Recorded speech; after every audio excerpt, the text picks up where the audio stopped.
A warning from the US Defense Secretary that Israel could strike Iran soon.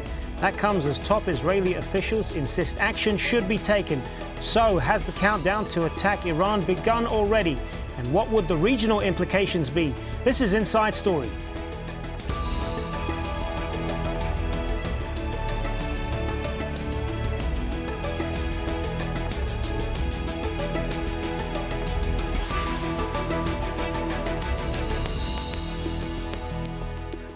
Hello and welcome to the program. I'm Hazem Seeker.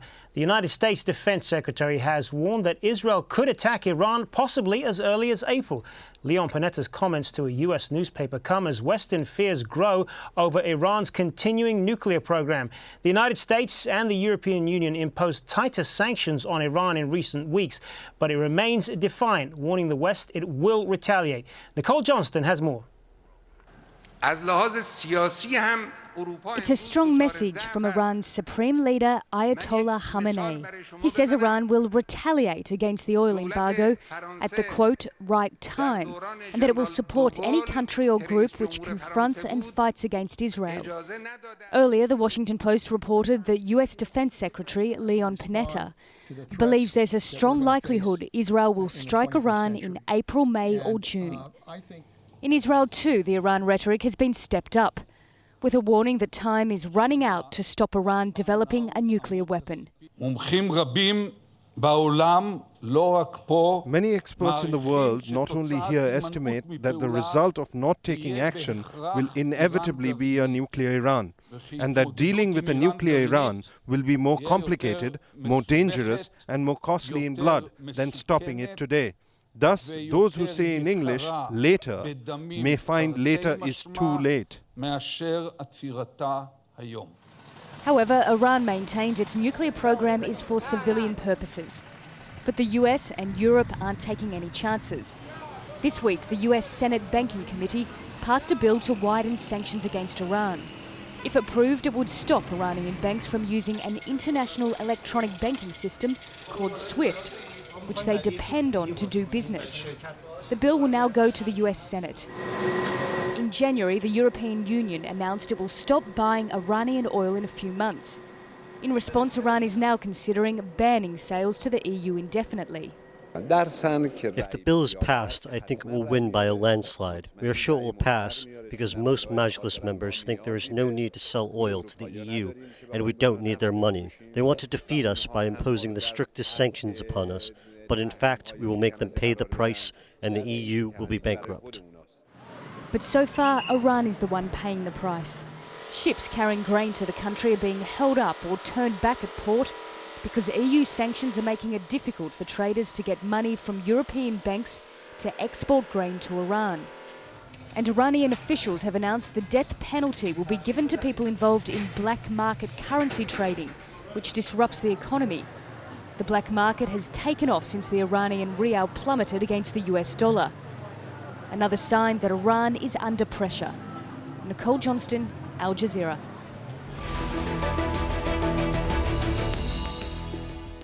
So, will Israel attack Iran? Well, for more on this, we're joined by our guests in Jerusalem, Yaakov Katz, a defense analyst and author. In Beirut, Mohammad Marandi, a professor of political science at the University of Tehran. He's also a visiting fellow at the American University in Beirut. Welcome, both of you. Yaakov Katz, let me start with you. Your reaction to the comments then from the U.S. Defense Secretary. Is he onto something here, or is this perhaps just warning the American people about the possibility of an attack on Iran? Well, I think that definitely the possibility that Israel will attack Iran is something that's in the cards. Israel has warned repeatedly, I would say at least for the past decade, if not more, that a nuclear Iran would pose an existential threat to the Jewish state, and therefore Israel will not allow Iran or cannot sit by idly as Iran goes nuclear. What we've seen in recent months and weeks is definitely an escalation by the West, the international community, with more crippling and increasing sanctions. But I think that if Israel sees in a number of months, it could be as early as April, but I would estimate maybe a little farther off, that the sanctions aren't working, and Iran is still pursuing a nuclear weapon and is succeeding in its pursuit of a nuclear weapon. It's very possible that Israel would use the military option that it has prepared to take out Iran's nuclear facilities. Mohammad Marandi, what's your reaction to, or more specifically, what's been the reaction inside Iran to the U.S. Defense Secretary's comments? Is this perhaps seen as saber-rattling, or is it cause for concern? Well, Iranians believe that, in general, the United States and the Israeli regime are hurting themselves by constantly threatening the country with military attack. Global public opinion sees very clearly that it is Western countries that are making the threats, not Iran. The United States has imposed an embargo on the Iranian central bank, so the Europeans, some of the European countries, an embargo on Iranian oil. We see assassination of Iranian academics and scientists, support for terrorist organizations in Western countries, based in Western countries. And in general, the Americans and the West are being seen as the aggressor here. The Iranians really don't take the Israeli threat that seriously for a number of reasons. One is because Iran is working within the framework of the NPT, and despite Western propaganda, there's absolutely no evidence that Iran's nuclear program is anything but peaceful. So it would hurt Israel and the United States immensely to start a war of aggression without any evidence whatsoever to prove that Iran's moving outside the framework of international law. On what basis? Sorry to interrupt, Mohammad Marandi. On what basis are you saying that the Iranian nuclear program is nothing but a civilian one? Because if we look at the IAEA report that came out in November 2011, as you know, it said that there are efforts, some of them successful, to procure, and I'm quoting from the report here, to procure nuclear-related and dual-use equipment, materials by military-related individuals and entities. They're basically saying that Iran has acquired material that could be used to develop a nuclear weapon. So, I mean, isn't there cause for concern there? No, not at all. We have to keep a number of things in mind. One is that the current head of the IAEA owes his job to the United States, and if anyone looks at the WikiLeaks documents, it's clear as day. All the information and the allegations directed towards Iran are very old. They go back many years. And the previous But head there are of some the, allegations in there that are new, aren't there? There's one that says that there's a claim that Iran used computer modeling to look at the behavior of a nuclear device. Why would they be doing that if the program is purely civilian, as you say? No, again, this is all old material. It's based on supposedly intelligence supposedly gathered by Western organizations. One of the new allegations is, for example, the allegation that a Soviet scientist, an expert on nuclear weapons, worked in Iran. When it later on it came out that this person was an expert on diamonds and nanotechnology, and it had nothing to do with the nuclear program, and that he was in Iran many years ago. The document put out by the IAEA has been covered extensively by many experts. I think a good website for your viewers to go to would be racefoриran.com. I think there's a lot of material there that would show how biased both the Western media and Western governments are against Iran. Without a doubt, if there was any clear evidence that Iran was pursuing a nuclear weapon, the Americans and their allies would put it out there immediately. All right, let's turn to back to Yaakov Katz then in Jerusalem. What do you say to this idea that there is a bias against Iran, and the evidence that it is trying to acquire a nuclear weapon is just not convincing at all? Well, I don't know where to begin. I think that if you look throughout the history of Iran's nuclear program, deceit, the covert activities, no disclosure, not cooperating with the International Atomic Energy Agency, the example of the Fordo facility, which was discovered in 2009, the Natanz enrichment facility, which was discovered in 2003, only after they were discovered by the Western world, the United States and other intelligence agencies, did Iran open them up to IAEA inspectors. And you know what? For everyone who said all these years that Israel is biased, that the United States is biased, there's no better proof than the United Nations Nuclear Watchdog's report in November of 2011, which came out and clearly showed that Iran, over the years, as late as 2009, 2010, has been testing components that can only only be applied for the use of a nuclear weapon. Iran is the greatest state sponsor of terrorism today in the world. So also the claim that Iran is not looking to create a war with anyone. Iran supports Hezbollah in Lebanon, is supporting the Alawite regime of Bashar Assad in Syria by actively supplying them with weaponry, training, doctrine as they are cracking down and killing thousands of their own people. They are supplying Hamas and Islamic Jihad in the Gaza Strip, Taliban forces in Afghanistan. They are trying to undermine the moderate regimes in the Persian Gulf and the Arab regimes throughout the world. I think that Iran is the only one that is trying to spark a war here. And I think that if the Iranians really had a peaceful program, then there would be no problem for them in opening up all of their facilities, particularly this new one, Fordo, which they recently activated and are now using to enrich uranium, to the IAEA, to allow them inside to see what's happening in there. Also, why would they be building an enrichment facility over 100 meters underneath the mountain if they had nothing to hide there? And I think that there's no secret anymore that this is what Iran is doing. You see that all intelligence agencies in the world are aligned on the same opinion. Let's put some of that back to Mohammad Marandi in Beirut then. What about this facility that was discovered in 2009? Why wasn't that disclosed before? Well, all of Iran's nuclear facilities have been disclosed within the framework of the NPT. The Iranians are supposed to declare installations 6 months, if I'm not mistaken, before nuclear material is taken on site. And on neither of these sites was nuclear material taken in an inappropriate time. In other words, the Iranians based their actions upon the regulations of the NPT. End of story.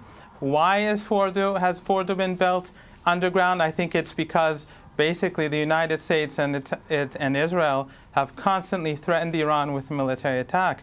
So I think that the Iranian government obviously has an obligation to its citizens and to the people who work there against such barbaric measures to protect them, to protect their lives. After all, they have families, they have wives, husbands, children. And so the threat of attack is basically why they built it underground. But the Fordo facility is within the framework of international law, and the IAEA has full access to it. There are cameras installed, and agents from the organizations can enter it whenever they wish. And Fordo is enriching uranium at 20% to produce nuclear fuel for the Tehran experimental reactor, which produces isotopes, medical isotopes for cancer patients. The Iranians actually didn't want to produce uranium at 20%. They wanted to purchase it from abroad, but the Americans prevented it. They wanted to put pressure on Iran, and so the Iranians had to do it themselves. But one other thing, just one sentence, and that is, I think that the only country in the region that actually has nuclear weapons is Israel. Yeah, I want to put that to Yaakov Katz in just a moment, but I also want to ask you, Yaakov Katz, if as you believe, and your government clearly believes, Iran is trying to acquire a nuclear weapon, how can you be sure that if there is a strike that you've even hit the right targets? Well, I think that that's exactly the complication of a strike. But I think that what we also need to look at is the fact that Iran definitely has been dispersing its facilities, fortifying them, as we mentioned, Qom and Natanz, both underground in bunkers. That would make a strike extremely complicated. But from what I hear from the Israeli military, and also what we hear from the American military, is that a strike would be capable of eliminating some of the key components of the program and some of the key facilities and setting it back by a number of years. But some of the assessments as well are saying that the best that you could do is just delay the program by a few months. Right, but what we have to keep in mind, a nuclear Iran is not just a threat to Israel. This is a country that is undermining regimes around the world and is threatening the entire Western world. They were recently caught to be developing a missile with 10,000-kilometer range that would be capable of encompassing not just the entire European and Europe and Russia and China, but also the United States. Iran has goals to create hegemony throughout the entire world, to spread the Shia throughout the world, and therefore, I think the entire world needs to be be concerned, and therefore they are genuinely concerned with what's happening. All right. Well, if we talk then about the concern of developing a nuclear weapon, hold on a second. If we talk then about the concern of a nuclear threat in the region, what about what Mohammad Marandi just said earlier? Iran, at the moment, as far as anybody knows, doesn't have a nuclear weapon right now. It is generally acknowledged that Israel does. It has about 100 of them.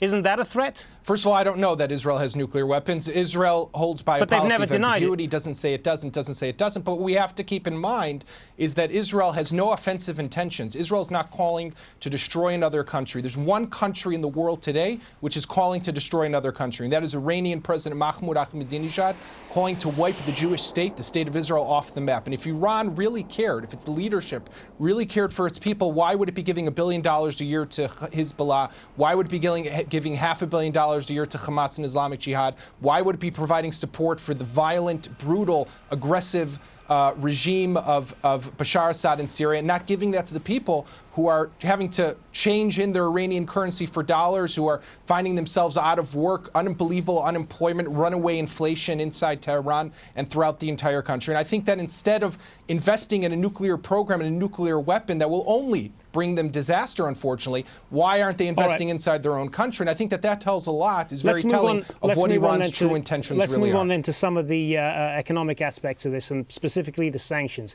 Now, the Iranian government has been denying the international sanctions are hurting its economy, but many are warning Iran will feel the pinch very soon.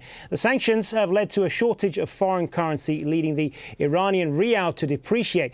At one point, it devalued to more than 50% against the dollar. And the US and EU embargo on oil imports could also hit its economy hard. Oil sales account for about 80% of its export revenue. In December, the US banned transactions with Iran's central bank. That's led to reports of grain shipments being stalled because suppliers have not been paid. Yaakov Katz, if I could turn back to you on this, and I'll let Mohammad Marandi respond on this as well.